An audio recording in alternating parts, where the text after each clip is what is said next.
Okey, Assalamualaikum warahmatullahi wabarakatuh. Waalaikumsalam. Okey, boleh saya tahu siapa nama puan ya? Saya Roslina Ahmad Mokhtar daripada Setapak Kuala Lumpur. Okey. Apa khabar puan hari ni? Alhamdulillah sihat. Puan dah makan? Sudah. Terima Okey. kasih. Makan apa tadi? Hari ini saya makan burger je. Alhamdulillah. Okey. Saya sekarang ni kita dah berjumpa dalam sesi coaching ini. Saya dah tengok keadaan puan datang untuk nak mendapatkan sesi ini, dan nama saya Ruziati. Jadi puan panggil saya Ruziati, panggil coach je lah ya. Baik, terima kasih. Jadi saya nak panggil puan macam mana? Panggil Ros sajalah. Okey, Ros. Okey. Macam ni, Ros. Saya memang dah lama buat coaching ni ya. Jadi saya harap saya dapat membantu Ros lah pada petang ini, dan saya akan bawakan keadaan diri saya, state management saya pada hari ini. Saya akan buat keadaan confident, keadaan fokus dan juga keadaan bertenaga. Ya, boleh tiga ni ya. Boleh. Okey. Kita diberi masa lebih kurang 40 ke 50 minit ya untuk kita menjalankan sesi ini. Boleh ya 45 minit Ros ya? Boleh insya-Allah. Jadi kalau sekiranya dalam perbualan kita ada you cakap lebih ke saya nak dapatkan clarification, saya akan buat sign ini.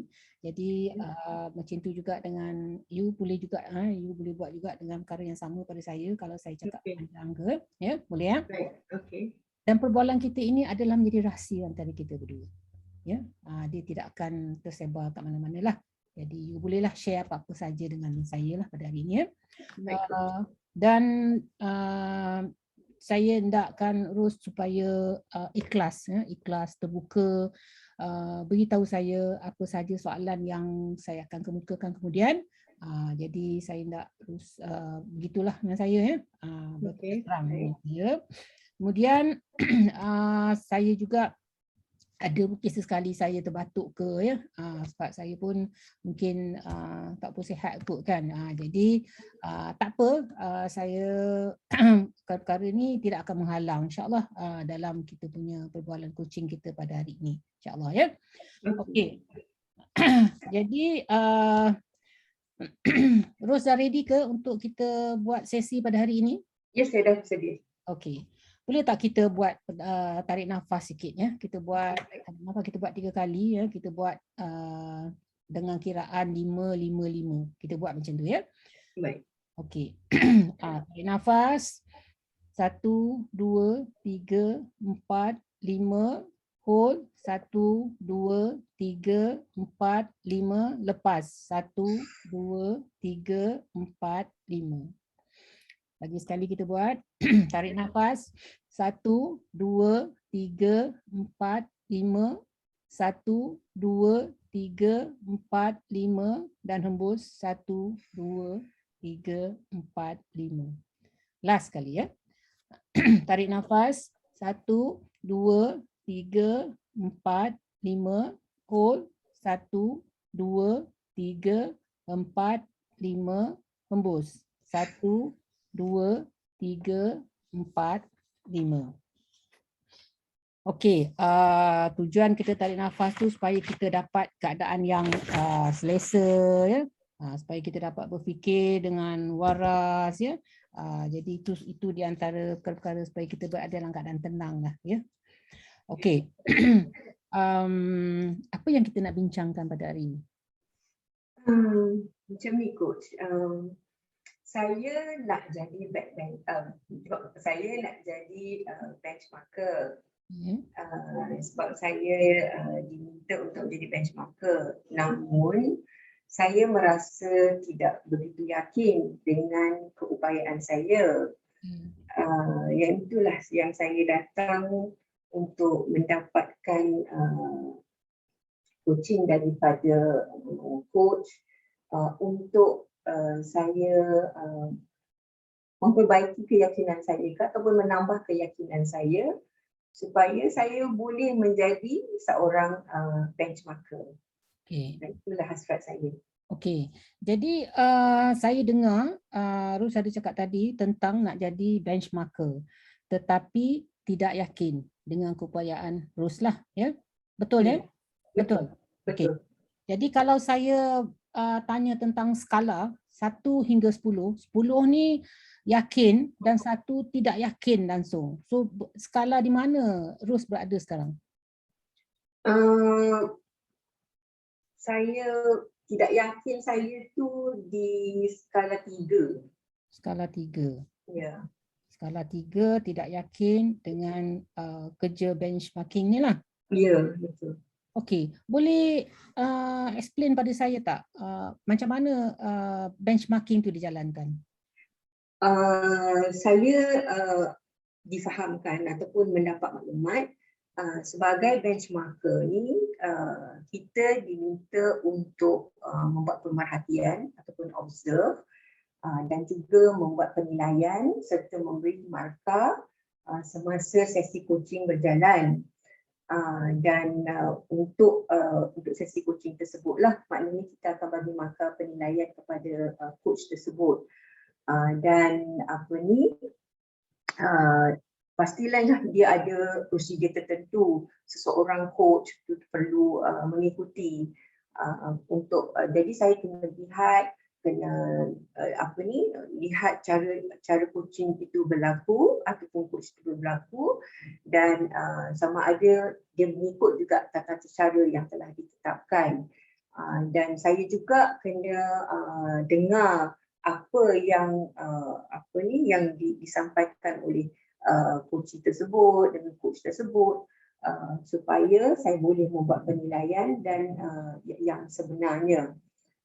Dan jadi satu juga masalah saya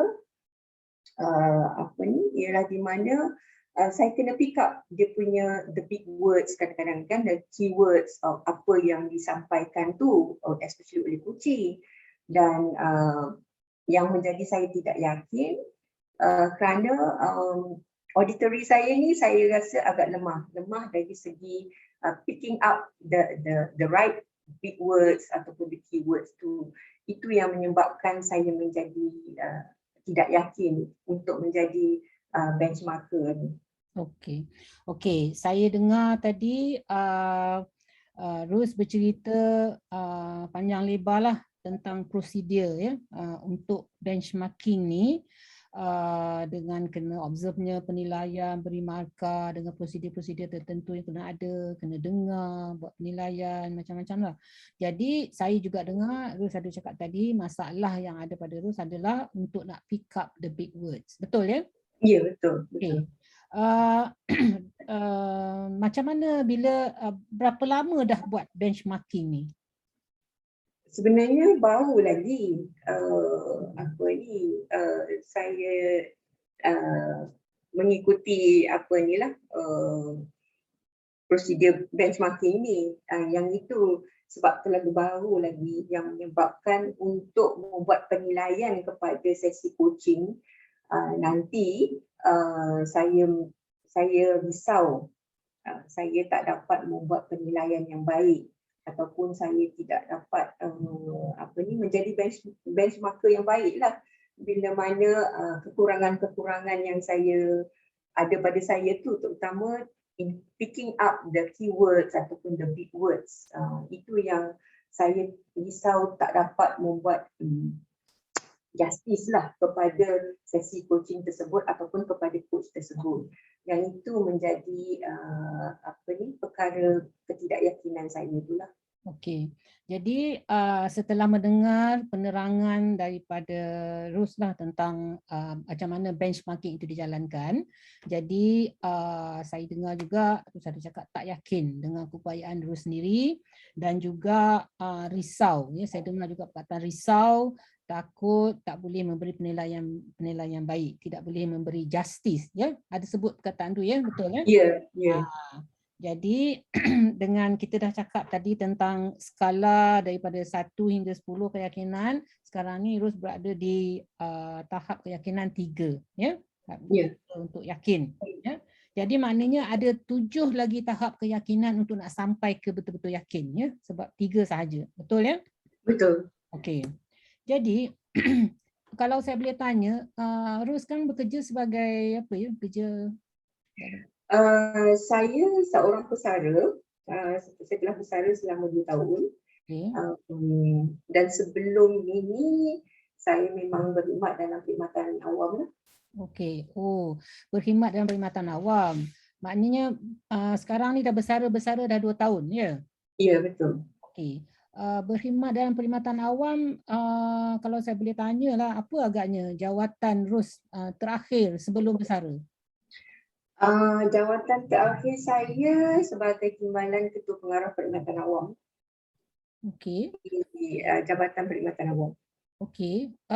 Jawatan Timbalan Ketua Pengarah Perkhidmatan Awam tu dia level yang mana? Di mana tu? Apa tugas-tugas yang perlu dilakukan tu? Saya membantu, saya menjadi membantulah Timbalan kan, Timbalan membantu kepada Ketua Pengarah Perkhidmatan Awam. Okay. Maknanya segala perkara berkenaan dengan perkhidmatan awam, sebab saya di dalam perkhidmatan awam kita ada Ketua Pengarah Perkhidmatan Awam.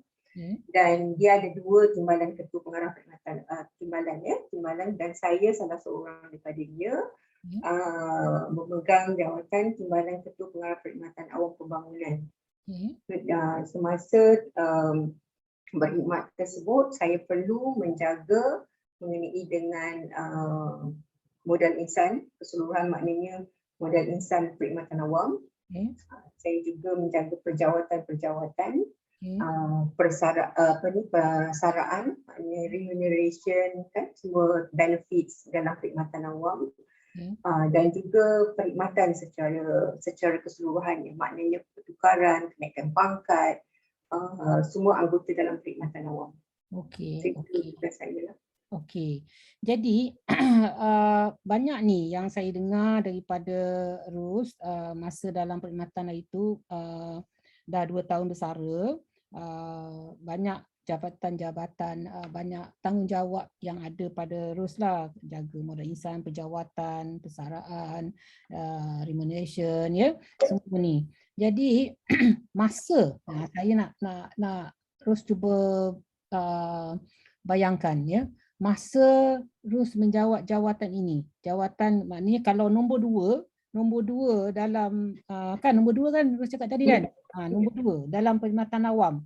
Jadi kalau nombor 2 maknanya mesti kerja-kerja yang Rus buat ni banyak yang merupakan ataupun ginilah saya nak tanya dalam menjalankan tugas-tugas Rus ni ada tak Rus kena buat, kena observe, kena inilah yang Rus buat sekarang ni dalam benchmarking, ada tak kena observe, kena buat penilaian, kena beri markah, ada prosedur tertentu yang kena buat, kena dengar setiap apa yang mereka cakap dan kena pick up the big words from them. Ada tak kena buat perkara ni? Ya, memang saya laluilah perkara tersebut.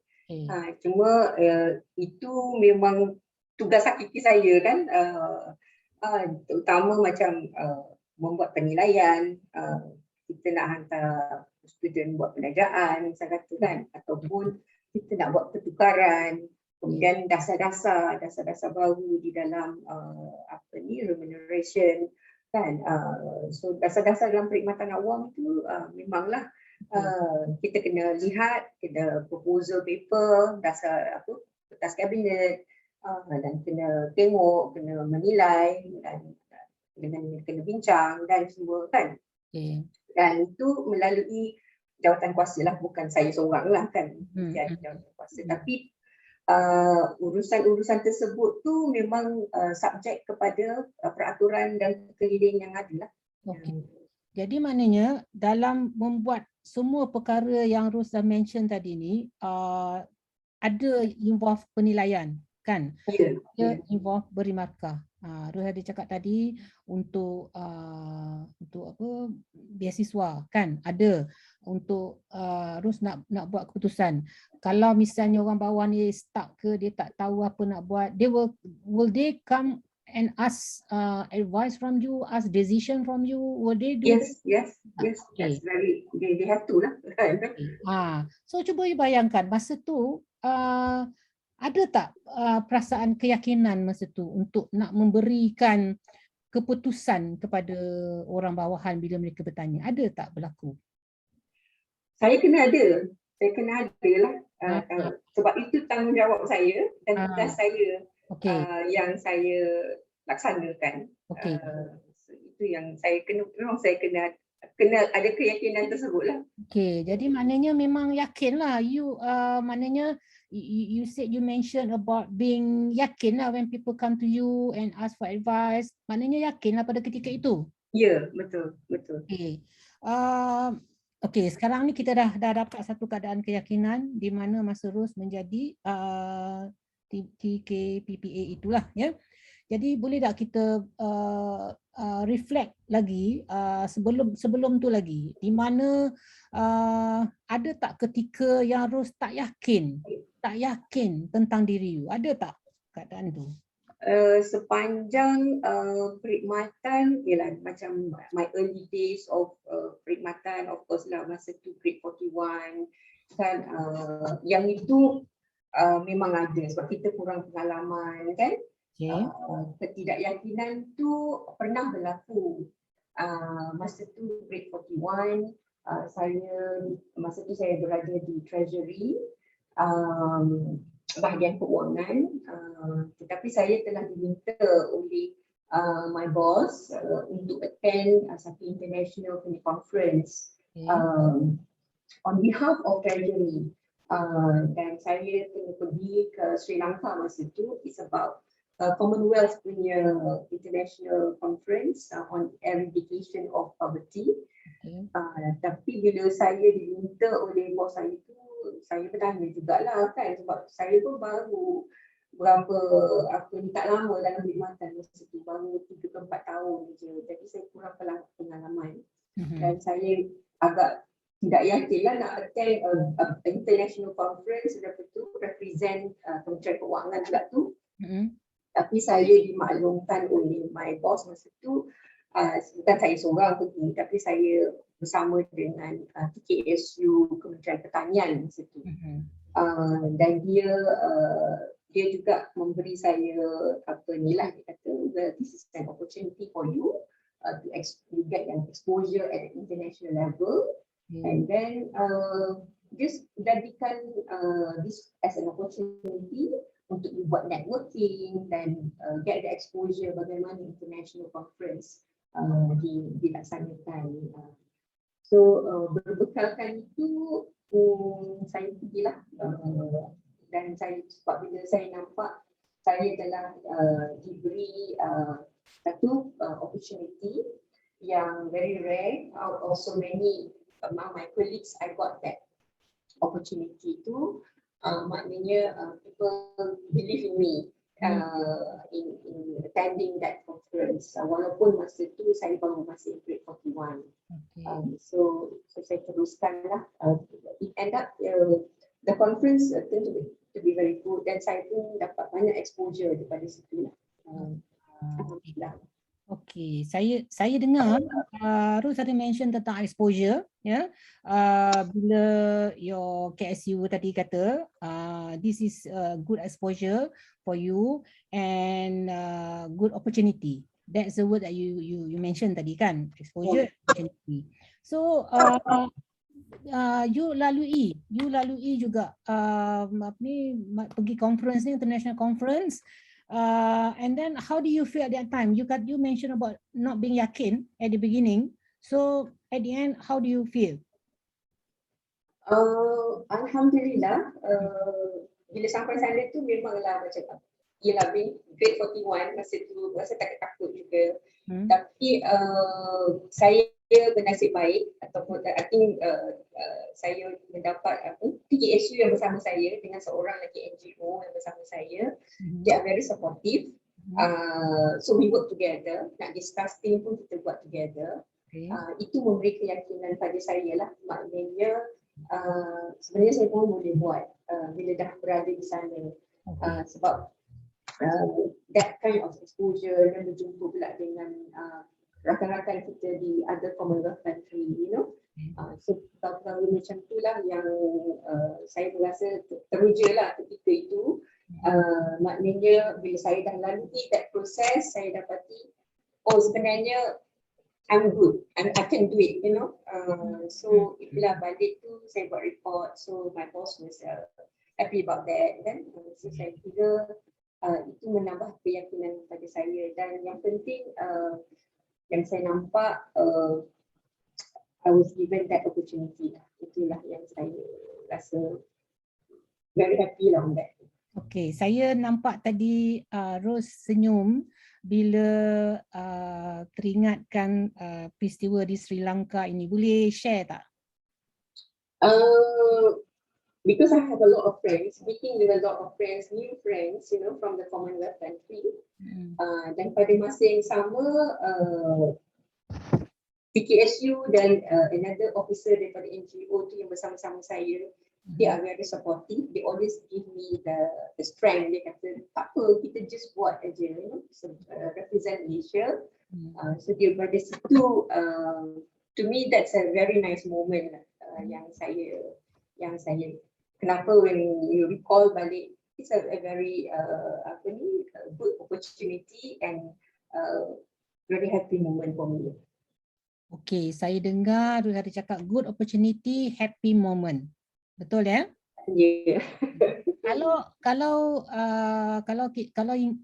kita guna skala lah ya, 1 hingga 10, tahap keyakinan Rose pada ketika itu berapa? 10. Okay. Yeah. So dah full maknanya keadaan itu menyebabkan Rose begitu yakin. Because saya juga dengar Rose ada cakap, oh I am good. You said that, right? So with the support from your bosses, yeah, meeting with a lot of friends, and then together, you also mentioned about together, you make it happen. Betul ya? Yeah. Jadi maknanya sekarang ni, kalau kita bawa keadaan itu, keadaan yang begitu yakin itu, bawa kepada sekarang, di mana sekarang ni Rose tak yakin dengan keupayaan Rose untuk nak buat benchmarking, ya. Cuba kita tengok ya, whatever you said, you have said, ya, you mentioned to me tadi exposure. This is also exposure, ya. Macam mana agaknya? Agaknya bila kita guna balik exposure, good opportunity together, how do you apply all these feelings towards now yang tidak yakin ni? Cuba fikir macam tu. Macam mana? How do you apply that? Mungkin suasana tu berbeza. Okay. Suasana ketika itu because you are doing your work. Okay. Yang ini is totally satu benda yang baru, yang you tak pernah buat. Okay. Kan? Bila you tak pernah buat tu, it's not your forte lah. Kita anggap yang it's not your forte. Walaupun sebelum itu, apa yang dibincang masa international conference tu is what you are doing. It's about financial, about things, you know, yang memang you punya kerja kan.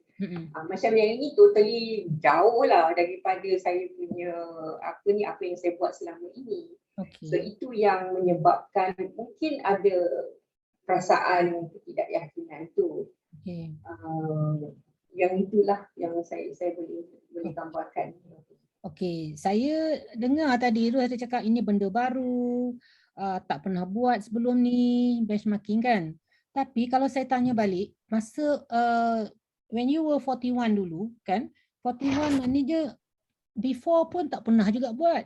Tak pernah juga pergi Sri Lanka, tak pernah juga dengan bos pergi sana, but you did it kan. As what you mentioned, you did it. So do you think you can do the same thing here? InsyaAllah boleh. Ya, okey. Kalau boleh, InsyaAllah boleh.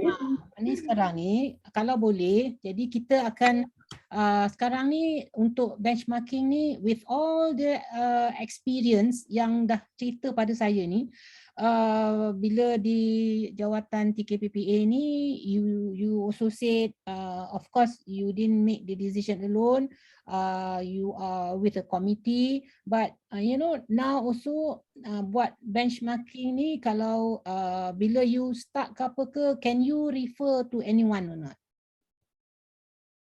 Saya difaham ke boleh? Then Boleh.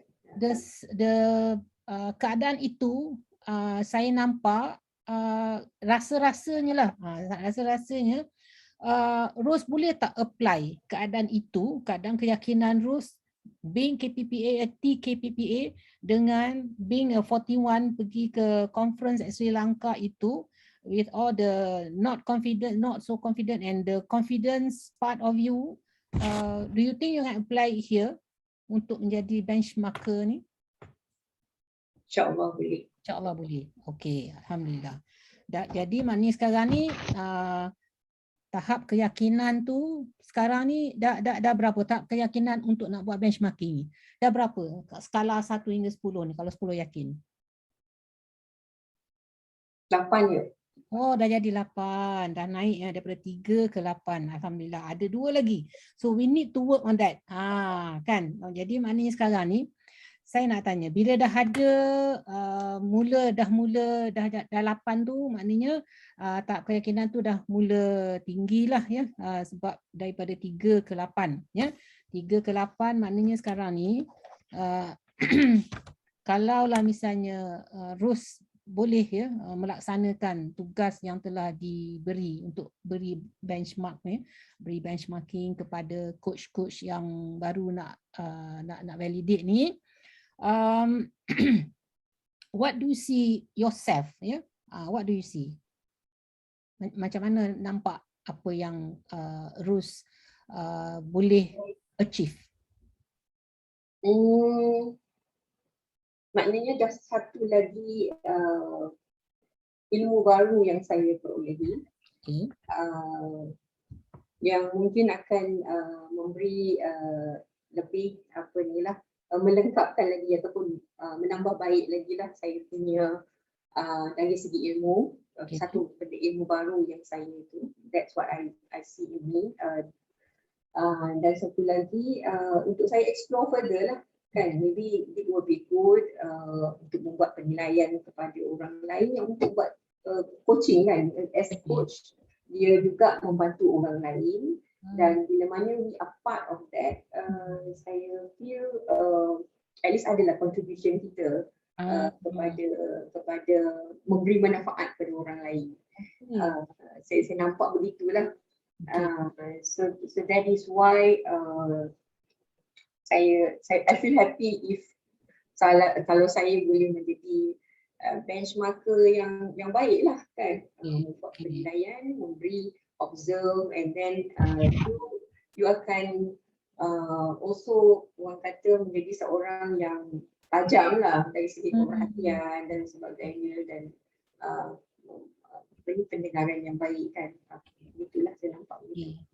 Saya dah dengar ada tonasi suara yang berbeza daripada mula-mula tak yakin sebab kena observe, penilaian, beri markah, dengan sekarang you just said that you can ada satu lagi ilmu baru yang you will get untuk tambah baik, dan you be happy. You said that you be happy to be a benchmarker and then boleh memberi penilaian yang baik. Betul ya apa yang saya cakap tu? Ya, betul. So what do you hear from people, other people will say about you at that time? If you can be a benchmarker, of course people will praise. People will look upon you, you know. Maknanya apa yang kita buat penilaian tu bertepatan, dan juga yang penting dia memberi keyakinan pada saya lah. Keyakinan yang tinggi bahawa apa yang dinilai itu sebenarnya memberi kebaikan pada orang lain, kan. So people lebih kepada, well, people say, oh, that is good, the way you apa ni, you benchmark tu bagus, kan, apa semua tu. Yang itu yang saya harapkan lah. Okey, dah lihat, dah dengar, so apa yang rasa? Rasa of course lah, the feel good factor tu pasti ada lah dalam diri, kan. That kalau kita dah boleh menjadi benchmark yang baik tu, maknanya the ilmu tu is already part of you lah, kan. Dan of course kita akan buat penambahbaikan satu, dan pada masa yang sama we keep on do good lah for other people. Okey, saya dengar tadi feel good factor, ya. Feel good factor itu maknanya akan berada bersama Ros lah, ya. Bila Ros cakap, bila dah keyakinan itu bertambah tinggi, dapat memberi kebaikan kepada orang lain, betul ya? Ya. Okey, sekarang ni saya nak tanya, di mana agaknya perkara ini akan berlaku? Saya ketika ini dimaklumkan akan ada beberapa siri of coaching session yang akan dibuat, di mana saya diminta untuk menjadi benchmarker. Dan di situlah saya kira saya akan praktis saya punya membuat penilaian dan sebagainya tu as a benchmarker tu lah. So with people around me lah, yang maknanya adik saya telah diminta untuk buat menjadi benchmarker tu. Ya, soalan saya tu di mana? Di mana saya dimaklumkan di di Felda lah, di Felda punya coaching session tu, sesi coaching tu. Okey, bila perkara ni akan berlaku? Saya dimaklumkan bulan November. Okay. November ni, dan dengan siapa, ya? Dengan pihak Akademi NLP dan juga rakan-rakan yang bersama saya lah. Akademi NLP dan rakan-rakan yang bersama-sama lah. So ada ramailah rakan-rakan yang juga bersama-sama baru sama macam Ros jugalah. Ya, ada. Dalam ada dalam 7 orang macam tu lah saya rasa. Okey. Jadi ada 7 orang semua together lah, ya, you all akan buat benchmarking lah, ya, betul ya? Ya. So kita berkata tentang bagaimana Ros untuk nak menjadi benchmarker yang baik, kan? Sebab mula-mula tadi kita berkata tentang tak yakin, tapi pada mula-mula skalanya 3 dah naik ke 8, ya. Jadi kita nak naikkan sekarang ni 8 ke 10 lah, ya. Jadi apa tindakan yang Ros akan lakukan lepas ni untuk menjadi benchmarker yang lebih baik? Okey, satu for sure is practice lah. Saya dimaklumkan benda-benda macam ni kena praktis. Dan juga saya perlu melihat sesi-sesi coaching yang telah ada orang lain dah buat. Kemudian saya praktis bagaimana nak buat penilaian, bagaimana nak mendengar dan observe. So dalam hal ini lebih kepada latihan lah. Saya nampak latihan tu yang boleh membantu. Dan bila satu latihan, satu lagi through that latihan tu saya dapat pick up the big words, the keywords, you know. So kalau macam tu lah yang saya perlu kena buat lah. Dan pada masa yang sama, mungkin saya juga, yang mana kawan-kawan saya nak buat coaching tu, saya mungkin boleh menjadi benchmarker mereka. Di situlah latihan yang boleh, selain daripada mendengar melalui YouTube dan sebagainya. Bagaimana untuk tindakan yang Ros nak buat ni, praktis ni, bagaimana agaknya pada fikiran Ros praktis ini akan dapat membawa keyakinan yang lebih tinggi kepada Rus? Bagaimana? Maknanya bila saya dah buat latihan tu, saya akan rujuk kepada mereka yang pada saya memang pakar dalam benchmark ni, untuk mereka juga menilai saya betul ke tidak apa yang saya buat dan sebagainya tu. Daripada situ saya boleh nampaklah sama ada peningkatan atau tidak dari segi saya punya benchmarking saya tu. Through that lah, maknanya saya perlu apabila saya buat latihan, saya kena rujuk pula kepada mereka yang pakar, supaya mereka boleh memberi juga penilaian kepada apa yang saya buat tersebut. Okey. Jadi bila praktis ni, selama ni ada buat tak praktis ni? Ada, tetapi mungkin kurang sikit lah, kurang dan saya kena tambah lagi lah untuk memberi keyakinan dan keyakinan pada saya untuk membuat penilaian yang baik. Maknanya adakah Ros percaya, ya? Adakah Ros percaya dengan praktis? Ros ada cakap tadi tentang praktis. Dengan praktis ni, selalu praktis akan meningkatkan kemahiran untuk buat benchmarking ni. Practice make perfect.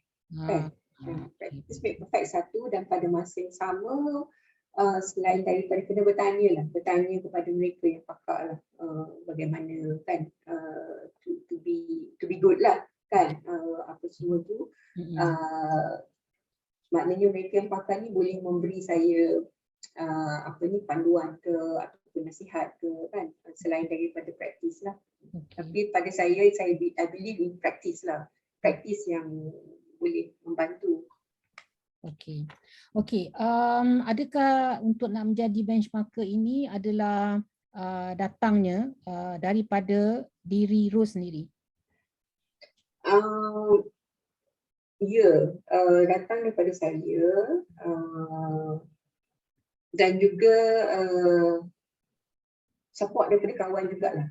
Kan? Selain daripada saya sendiri, dan of course I get a very good support from my friends. Okay.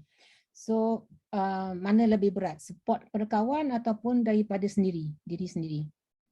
Memandangkan saya kata tadi ini satu ilmu baru, lebih kepada diri saya sendirilah. I try to explore new knowledge ataupun new expertise that can help me kan, plus dengan support from friends. Okay. Adakah ianya dalam kawalan Ros sendiri? Yes, ya. Dalam kawalan sendiri ya. Okay, good. Okay. Lepas Ros kata sekarang ni tindakan sekarang ni nak praktis ya. Jadi apa agaknya langkah seterusnya yang Ros akan ambil untuk to improve yourself? When you talk about practice, ialah you have to do a lot of exploration in terms of macam tengok sesi-sesi coaching and then do the benchmarking, you know. Dan selain daripada macam saya kata tadi, kena bertanya pada mereka yang pakar apa yang itu. Not sure sama ada buku yang boleh membantu saya, buku-buku mengenai benchmarking. So far saya tak tahu ada buku ke tidak mengenai tersebut kan. Tapi I always believe that most of my friends yang ada ni, they are very good, and saya rasa saya boleh membantu saya. Okay. Ada langkah-langkah lain lagi? Saya kira itu saja. Itu saja ya. Itu saja. Jadi maknanya langkah yang Ros ingin lakukan adalah untuk nak tengok sesi coaching yang berlaku dan juga learn from there and then ask question. Betul ya? Okay. Jadi agaknya dalam fasa-fasa lah, kalau diberi fasa dalam Ros untuk nak menjadi benchmarker yang baik ni, ada berapa fasa yang akan Ros jalani? Saya kira fasa pertama ialah saya kena ikut kelas-kelas yang telah ditentukan. Okay. benchmarking. Dan Okay. di situ ada praktisnya, dan pada masa yang sama saya kena buat my own latihan. Mungkin bersama kawan ke ataupun buat dulu tengok Okay. tanya kan. Okay. So I think itu fasa je. Tapi yang utama tu mesti kena ikut latihan-latihan yang telah diberikan. Dan pada masa yang sama dia diberikan. Okay. Okey, kita dah sampai 50 minit dah kita sesi kita pada hari ini. Jadi saya rasa cukup untuk hari ini. Jadi kita mungkin boleh sambung sesi kita di hari yang lain. Tapi sebelum kita end the session, saya nak tanya sekarang ni, setelah melalui sesi-sesi ni, tahap keyakinan Ros untuk nak buat benchmarking di masa akan datang, ya. Again, I want to ask you about the skala. Ya, tadi kita dah sampai ke skala 8. So sekarang ni skala berapa? Kalau 1 sampai 10, skala keyakinan terhadap jadi benchmarker ni berapa? 9. Oh, dah naik lagi 9. Alhamdulillah. So maknanya dah ada keyakinan di situ. Kita dah discuss juga apa yang sepatutnya Ros buat, langkah-langkah tindakannya, ya. Dia the idea of being yakin, kerana kita telah buat reflection kehidupan Ros daripada yang dululah. Saya harap perkara ini dapat memberi manfaat kepada Ros, ya. Kalau saya boleh tanya maklum balas lah, setakat ni bagaimana agaknya maklum balas, bagaimana performance saya supaya saya boleh improve di masa akan datang? Saya bersyukur coach dapat membuka balik minda saya to reflect the previous keyakinan itu, menyebabkan actually benda tu, the application itu sama sebenarnya. Doing something new, tetapi you just go for it with all the knowledge ataupun, tapi lebih kepada you have to study no matter what, macam bila coach reflectkan balik saya masa saya grade 41 with zero, tak pernah ada international exposure, tiba saya pergi dengan harapan saya boleh belajar. So di situ it bring back me the memories, and sebenarnya the application tu sama je. Then it also reflects masa saya bekerja. In fact lebih banyak perkara-perkara dasar besar for negara yang saya dah lalui. Cuma bila dah reflect balik, sebenarnya benda tu what is this kan? It's just something yang kecil yang patutnya there shouldn't be any problem. Tapi pada awalnya, sebab saya rasa because benda ni benda baru, when something is new tu, you macam ada sedikit ketidakyakinan whether you can do justice atau tidak kan. Tapi bila kita reflect balik, sebenarnya you have done a lot more, much bigger things kan. So insyaAllah saya berpendapat ia akan boleh dilaksanakan. InsyaAllah. Sebagai maklum balas daripada saya pula, saya merasakan bahawa bila saya tengok perubahan daripada mimik muka, daripada apa yang saya dengar, yang Ros dah berkongsi bersama-sama dengan saya pada hari ini, daripada awal tadi mengatakan tidak yakin, ya, daripada skala 3 dan naik skala 9. So alhamdulillah, apa pun kita serahkan kepada Allah, dan juga dengan usaha yang berterusan, insya-Allah, ya, sebab Ros bercakap berkali-kali tentang ini perkara baru, ya, ini perkara baru. Betul, dalam maklum balas pun Ros cakap ini perkara baru. Tapi Ros juga perlu juga kita perlu ingat dah bersama-sama, dalam hidup kita ni semua kita nak memulakan perkara ni semua ada perkara baru. Yang Ros kata Ros pergi Sri Lanka, conference Sri Lanka itu juga sebenarnya perkara baru. Tapi you have made it, you have gone through it. Nak menjadi TKPPA pun perkara baru juga, but you have gone through it successfully, alhamdulillah, ya. Jadi saya doakan kejayaan Ros supaya dapat menjadi lebih yakin dan menjadi benchmarker yang berjaya, insya-Allah, dengan penuh yakin. InsyaAllah, amin. Amin. Yakin boleh. Okey, boleh. Okey. Terima kasih coach. Terima kasih. Alhamdulillah.